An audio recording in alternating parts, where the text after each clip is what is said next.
புதன்கிழமையும் அஷ்டமி திதியும் சேர்ந்த ஒரு நன்னால புதாஷ்டமி அப்படின்ட்டு சொல்லுவாங்க.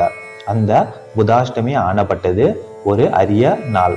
இந்த புதாஷ்டமியில நம்ம காலபைரவரை வணங்குறது ரொம்பவே நமக்கு நன்மையை அளிக்கும்.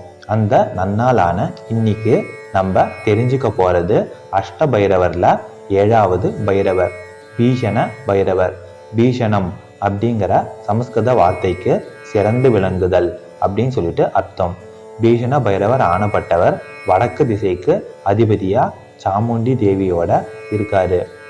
இவர் பிரேத வாகனம், அதாவது உடல் இல்லாத துர்ஆன்மாக்களை வாகனமா கொண்டு இருப்பாரு. சில டைம் சிங்கத்தையும் வாகனமா கொண்டு இருப்பாரு. இவரை நம்ம வணங்கிட்டு வர்றதுனால நமக்கு உள்ளும் புறமும் இருக்கிற கெட்ட எண்ணங்கள், துர்ஆன்மாக்களால ஏற்படுற பாதிப்பு, அது மட்டும் இல்லாம நமக்கு எதிர்மறை ஆற்றல்கள், பயம், தயக்கம், மனசோர்வு இது எல்லாமே நீங்கி நமக்கு நல்ல ஒரு ஆற்றலை தருவாரு.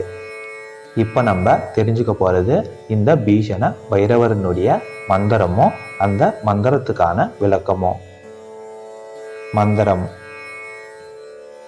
திரிநேத்ரம் வரதம் சாந்தம் குமாரஸ்ய திகம்பரம் கட்கம் சூலம் கபாலம் ச தாரிணம் முசலம் ததா சாமுண்டா சக்தி சகிதம் அட்பிரேத வாகன ஸ்வஸ்திதம் ரக்தவர்ணம் மகாதேவம் வந்தே பீஷண பைரவம். இந்த ஸ்லோகத்துல என்ன சொல்லியிருக்காங்க அப்படின்னா, ரக்தவர்ணம் பீஷண பைரவர் ஆனப்பட்டவர் சகப்பு நிறத்துல, அதுவும் ரத்த நிறத்துல காட்சியளிப்பாரு. மகாதேவம் இவர் பரிபூரண சிவஸ்வரூபமா காட்சியளிப்பாரு. அது மட்டும் இல்லாம திரிநேத்திரம் 3 கண்கள் உடையவர். சாந்தமூர்த்தி வரதம் நம்ம நினைச்ச வரத்தை கொடுப்பவர். குமாரஸ்ய திகம்பரம் இளமையானவர். அது மட்டும் இல்லாம நிர்வாண கோலத்துல இருப்பவர். இவருடைய திருக்கரங்கள்ல என்னென்ன ஆயுதத்தை ஏந்தியிருக்காரு அப்படின்னா, கட்கம் அப்படின்னா கத்தின்னு அர்த்தம். இந்த கத்தி ஆனப்பட்டது நம்மளுடைய கர்ம வினைகளையும் நம்ம கிட்ட இருக்கிற எதிர்மறை ஆற்றல்களையும் நீக்கும். சூலம், சூலம்ங்கிறது 3 குணங்களை குறிக்குது. ரஜோகுணம், தமோகுணம், சாத்விக குணம்.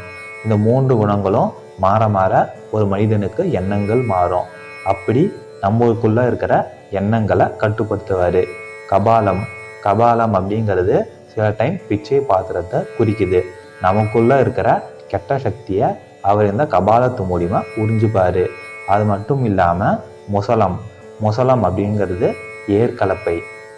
நம்மளுடைய உடம்பானப்பட்டது மண்ணனுடைய அம்சம். நம்மளுடைய உடம்புல நல்ல எண்ணங்களை அவர் பீஷண பைரவர் விதைப்பாரு. இது எல்லாத்தையும் ஏந்தி இருக்கிற பீஷண பைரவர் ஆனப்பட்டவர் சாமுண்டா சக்தி சகிதம். சாமுண்டா தேவியினுடைய கணவர் ஆனப்பட்டவர் அட்பிரேத வாகன சஸ்திதம். பிரேத வாகனத்துல, அதாவது தீய சக்திகளையே வாகனமா கொண்ட பைரவரை வணங்குறேன். வந்தே பீஷண பைரவம்.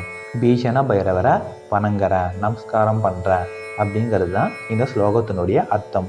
பிடிச்சிருந்தா லைக் பண்ணுங்க, ஷேர் பண்ணுங்க, சப்ஸ்கிரைப் பண்ணுங்க. ஓம் பீஷண பைரவா போற்றி அப்படின்ட்டு கீழே கமெண்ட் பண்ணுங்க. இந்த வீடியோ பார்த்ததுக்கு நன்றி.